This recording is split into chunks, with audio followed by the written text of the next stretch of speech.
gargoyle of the Front Row Fanatics, and you're watching my two good friends on Top Rope Reality. Ho, ho, ho, and Merry Christmas to you.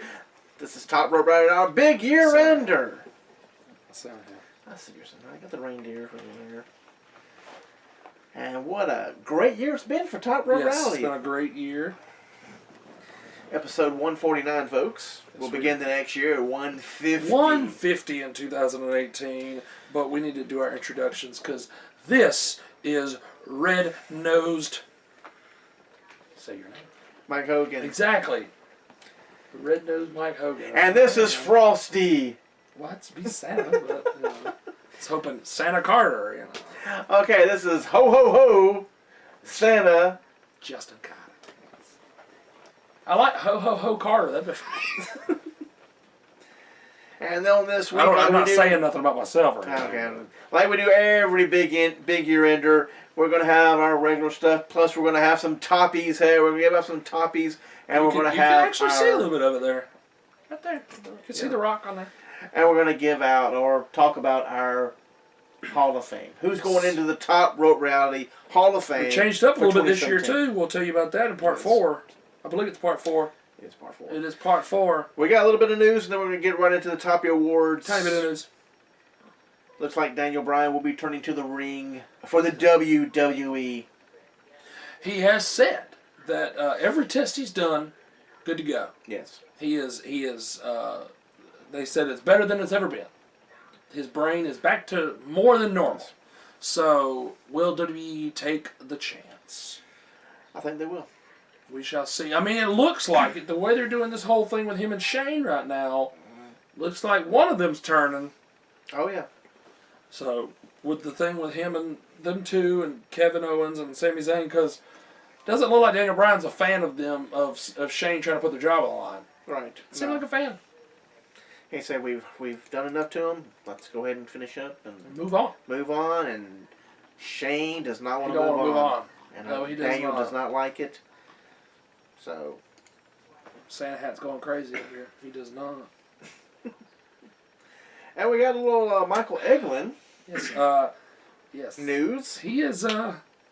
He's definitely in the news right now, ladies and gentlemen. As we all know, there's been a lot going on with sexual harassment, sexual misconduct, sexual assault. Yes. All that stuff is definitely out there in the open right now, especially when it comes to Hollywood. Not so much as normal news stories, but Hollywood has just been somebody exactly. Politicians, because we filmed this in Alabama. By gosh, Roy Moore getting himself in some trouble.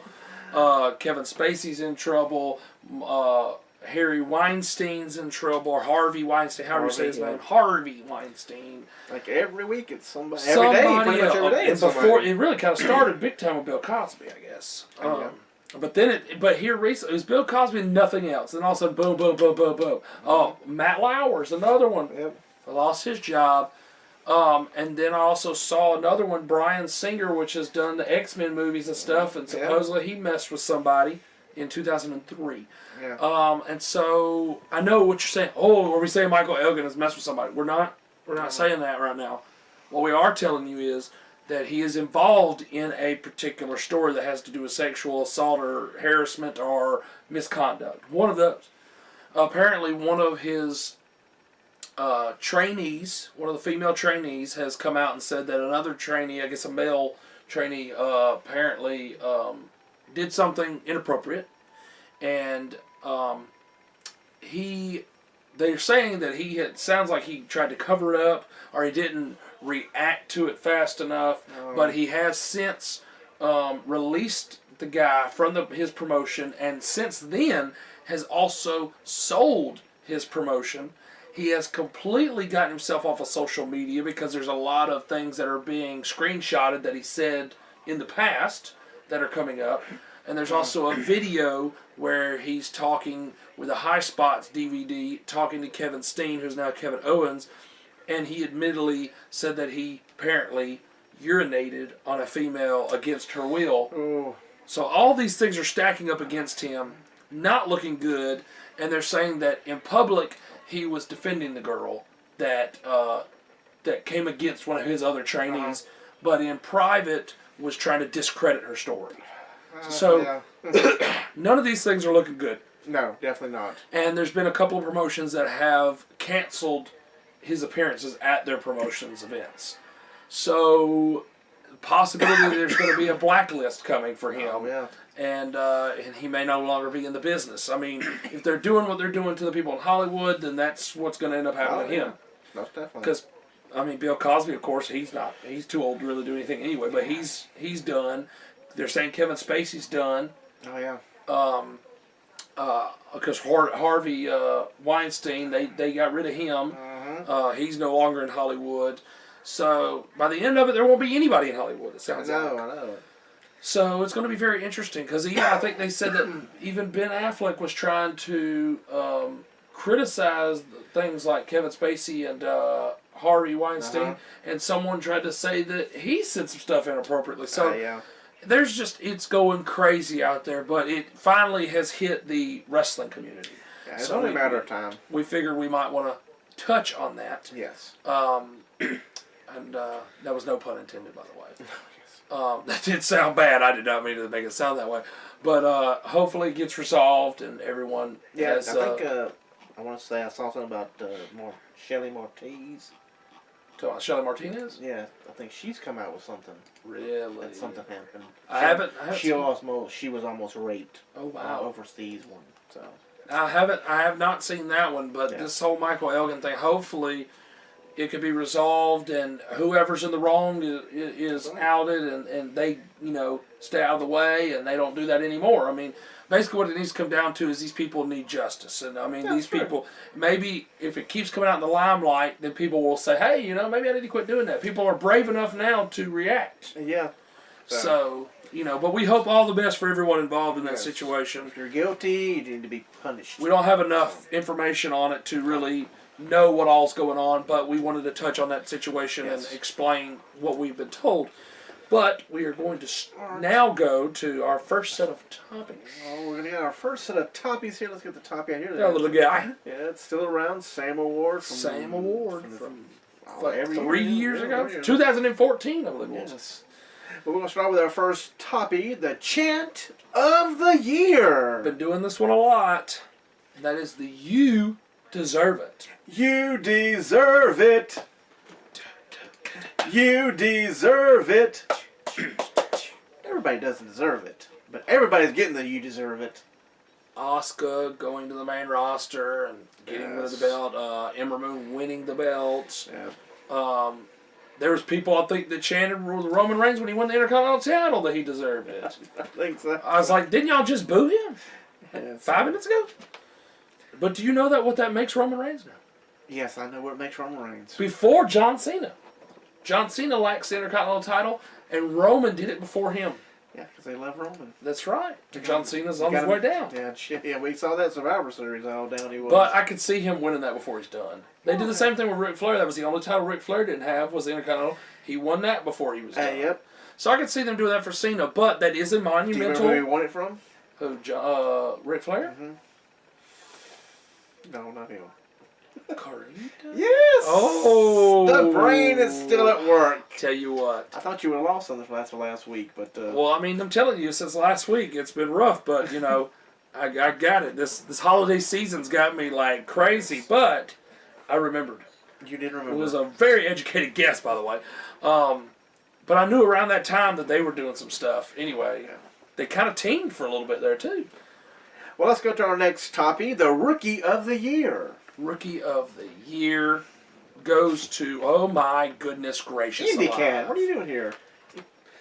You join the celebration here. Join the celebration of the holidays. Trying to get near the fire. He's trying to keep warm. That's trying true. to keep warm. Yes. Woo. Any chestnuts? Roasting on the open fire. We don't have any. No chestnuts, no marshmallows. Just plenty of Make some eggnog. schmosh. Pierre, hand me my eggnog, please. Let's make sure it's spiked. Yes. Thank you. We don't just have props. It's legit around here. That's good eggnog. Good eggnog. I got some at the house. It's very good. Let's go with the Rookie of the Year. It's Tyler Bate. Yes, Tyler Bate, who is the youngest champion in WWE. He was the first ever United Kingdom champion. So that, of course, right there being the first ever UK champion, two right he there deserves that. that. Yes. And then, of course, our next one is which they're not called this anymore, female superstar, because we have Diva written on here, but it's female superstar or knockout of the year, so any WWE woman superstar or any Impact knockout is available for this award, and we're going to give it to Asuka, who has been undefeated. Yep, only an injury stopped that streak, but that's true. She has been pinned or made submit by anybody. Nobody. And it still continues on That's in true. Raw.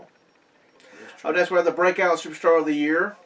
This was hands down easy. Yes, obviously. Took no time looking over a list. It's like, hey, I don't even have a look. We know who it's going to be. It's this guy. It's going to be Braun. Braun Strowman got the award. Among men. The Toppy for the Breakout Star of the Year, because, I mean, think about it. He really did nothing, hardly at all, while he was with Bray Wyatt. No. He was just muscle there. Yes. He did nothing in NXT, period. He was a rosebud in NXT. It was a rosebud, yes. And then he is, main event guy now. Yes. He is your next big show, and at that level, That's true, because he's, much more agile, though. Taking out Big Show to prove it. And he's facing Kane, pretty much winning that battle with Kane. So. Right. I'm going to go down to the promotion on the rise. And this is one of the winners from last year. But they still deserve it. They're still rising. Still rising, yes. And as Evolve picks up another second Toppy. Second Toppy in a row there of each year there. But yeah, they're definitely getting better. They're part of the WWN Live family. Mm-hmm. And they are definitely building a large resume. How much longer before they're part of the WWE family? Right. The Extreme Moment of the Year has a little explaining to do. We put Sami Zayn's heel turn, which that's not extreme. It was shocking, but it was not extreme in the fact that he turned. It was extreme in how he did it as he pulled Kevin Owens off the announce table, and Shane did a whole crash and burn from the top of the Hell in a Cell. That part was extreme, but in turn it made Sami heel. Yes. Sami, Kevin Owens, Shane McMahon, all Hell in the Cell pretty much. The whole thing. It's crazy. You love your little hat, don't you? I do. I do too much. I'm fly off here. Yeah, don't let that fly off there. Up next, we got the Tag Team of the Year. There's a lot of tag teams. There was a lot of tag teams to choose from. They've done very well. Yes. A lot of tag teams out there. Well, we thought of this one tag team, pretty much where they've been. And then where they've gone to.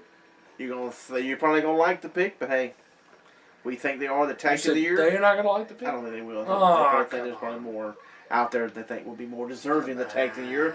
But the Top Rope Rally tag team of the year, who gets the Toppy is the Bar. We are the Bar. It's true. That's two guys who weren't stuck doing together. Nothing.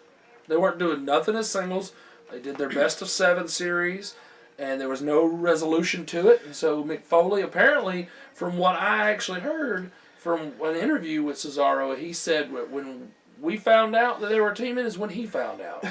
They didn't give them any kind of ideas. That when Mick Foley announced it is when they found out about it. Wow. And he said neither one of them liked the idea at first. And he said now they're best of friends, and they really enjoy the tag team, and those belts really mean a lot to them. So that's good. Yes. And on the final Toppy of part 1 here, we're going to give it to the Comeback of the Year. Yes. And you're thinking, well, comeback. Who came back? Every year it seems like at least only one major person comes back. Yes. So last year was Goldberg. Yes. And this year it was hands down. He came back, went to the Hall of Fame. After the Hall of Fame, he became a general manager. And then he is match. We need a match. We need a match. We got to have somebody be put in this match because we're missing a person here. Mm-hmm. And so he went into the Shield match, and then went into the Survivor Series match. And we're talking about the Olympic gold medalist Kurt Angle. Yes. Definitely deserves comeback of the year. He definitely deserves this Toppy. Because we were concerned they weren't going to let him wrestle anymore. No. But he got 2 matches already. And I believe you'll have another one at WrestleMania. I think so. Yes. Probably gets us up. I'm just saying. Or Hunter. That's old news. They've wrestled many other times. They have. Well, now let's go over to our countdowns here. Yes, we can warm up in the fire. Yes, I mean, it is warm in here. I tell you, this fire is nice. And we're going to do the 10 ways Drew can improve its product in 2018. That's right. It's right around the corner. It About to is. happen. This is the holiday episode, so it just makes sense to talk about it now. Number 10, embrace their rich history. And they start doing that, and then they just totally go away from it. They They're thinking, are they, okay, here's some change, and they're right back to the same old A lot of times they'll talk about old things, and then the next thing you know, don't ever bring that up. No, we'll never bring that up. You've got millions and millions of footage of hours and hours and hours of it. Yes. But, wow. It's crazy. Crazy. But, I mean, it does make sense to talk about your rich history. I mean, when you have somebody feud and they feuded 7 years ago, talk about it. It's okay. It's not going to hurt anything. It's not. You're the top dog. Top dog. Show it. Because you got the big dog. Yeah. Number 9, create different babyface characters. They do have some of the same ones, all of them. Yeah, they do. They definitely do. They do get on the roll there where it's pretty much same old kind of good. Uh-oh. So that can change up too. Oh, trying to get warm. It's blazing fire there. You're gonna catch on you fire. will. You're gonna catch on fire, Eddie Cat. Scorch your hair. But next we've got number 8, book real heat. They don't have the only real heels they seem to have. People like Jinder Mahal. Yeah. Jinder Mahal, maybe Kevin Owens, but Kevin Owens still enjoys. I mean, he does stuff and gets cheered for it. So He does. you want someone that can really generate hate. Yes. Get people mad at him.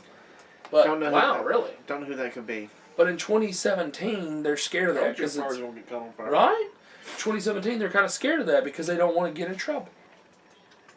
So they gotta stay right on the edge to where they won't get in trouble for stuff like that. Yeah, I know. That's the bad thing about it. With the environment we live in today, and you guys write some way, but the way some things you wish they could write like they used to, and they just can't anymore. Right. It's because of the way this society is now. Yep. Number 7, subtle booking. Right.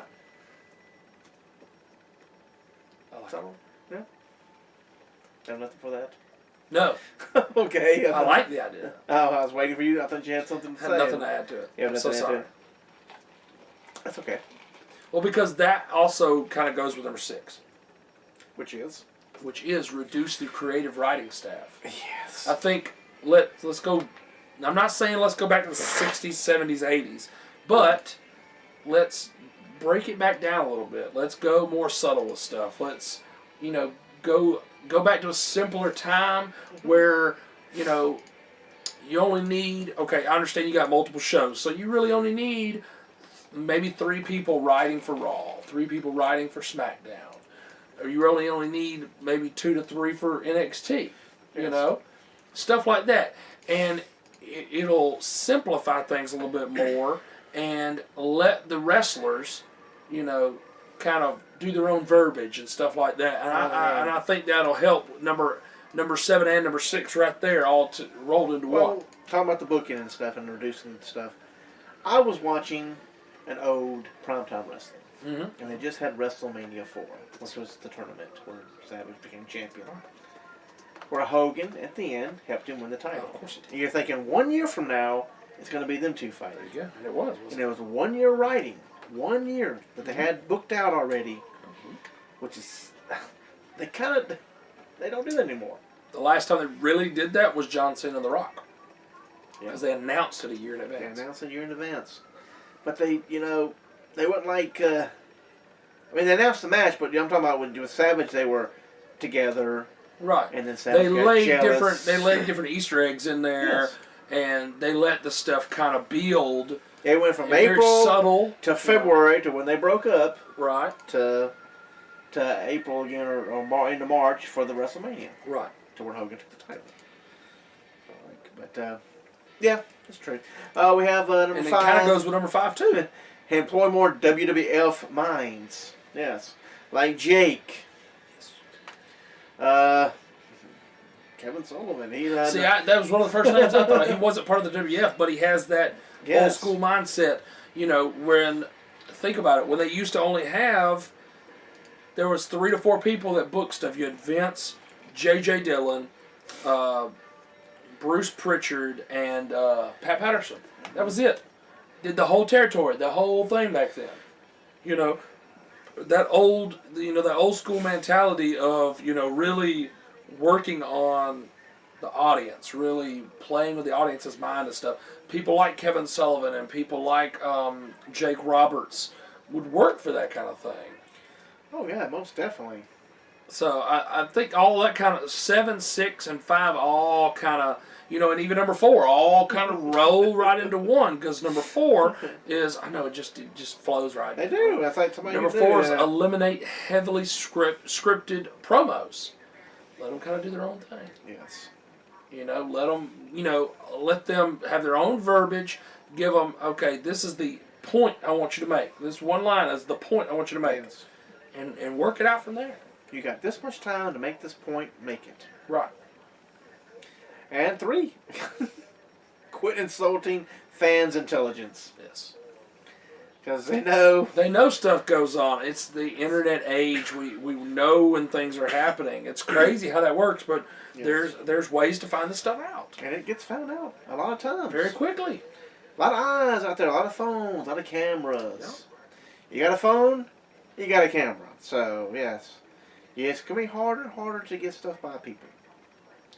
Number 2, present a babyface who's actually popular as the top star. AJ Styles. Yes. Finn Balor. Finn Balor. Seth Rollins. Dean Ambrose. Not Roman Reigns. Sorry, not Roman Reigns. He's not. And he could be that if they would treat him how they did The Rock. Turn him heel for a while. And that goes back to writing, okay? Right. Hey, Yes. write his storyline like you did with The Rock. Yeah. No, in the end, you want him to go back face. Yeah. But let him build for about a year of being the top heel, and then, boom, turn him back. And I'm telling you, people will get behind it. Yeah. You don't have to do the same treatment to him that you're doing to John Cena. I understand John Cena has the whole, you know, Make-A-Wish stuff, and I get they want him to be happy-go-lucky. I understand all that. But Roman is not at that level. That was a mistake anyway. I understand, John Cena can be 2 different people. Because they're not like see, now you're trying to treat it like it used to be. Heels were heels outside the ring. Well, they don't do that because look at Stephanie McMahon. She goes to all those events and don't be a bully type thing. Yes, I know. She's like, that's not who I am. That's on TV. That's a character. Okay, well, that goes the same for the wrestlers. Mm-hmm. So Roman Reigns can go heel. He doesn't have to be a jerk all the time. He's a jerk on television. Boom, there you go. Mm-hmm. But now they got that mentality, oh, well, if you don't like the face, well, then you paid your hard-earned money so you can boo and cheer who you want to, because to you he is a heel, but to him he's a face. So that's okay. That's okay. So then in that case, then when Cesaro's considered a heel, then let everybody keep doing the Cesaro section thing. Don't worry about it. We feel he's a face. Y'all feel he's a heel. That's okay. Oh, but when it's the WWE that feels that he's a heel, then take signs away. Let it build up for a little while, but you got to take it away then. Mm-hmm. You notice that. You know, the Cesaro section signs go away after a while, or the hugger section stuff kind of, you know, it's not as big as what it was. People lose that momentum, you know. But it's interesting, though, how they do that. It's like if they want him to be a heel, they don't want the WWE to be cheering him, or the fans to be cheering him. Right. But if it's the opposite, well, we want him to be a face, but you boo him, so it's okay. We'll have it both ways. Yeah. You pay. You want to see him lose, so you pay to come see him lose. And then he never loses. So. Not losing, yeah. And number 1, much less Vince McMahon input. Which I think is slowly but surely happening. I think it is too. I think more hunters get more involved in it, which is a good thing. It is. Well, that's it for part one of this holiday big year ender, folks. Exactly. We'll come back to part 2. We're going to just do pro wrestling review. We're not going to do any toppies right there. We're going to knock that out. March 3rd to March 31st of 1997. And like I told you last week, look at Raw's show, and I'll show you how different it is. All right. We'll look at it. Be right back after a few clicks. Thank you. Yeah, not after a few messages. Woo! Yes. That eggnog strong. is getting to him, my friends. Oh, forgot my line there. Jeez. Ho, ho, ho to each one of you out there. Merry Christmas, and come on back to part 2 of Top Rope Round. Mike Hogan. I'm just a guy. He's Santa Carter. Santa Carter. Santa Carter. And a Rudolph. Rudolph Hogan. Hogan, exactly.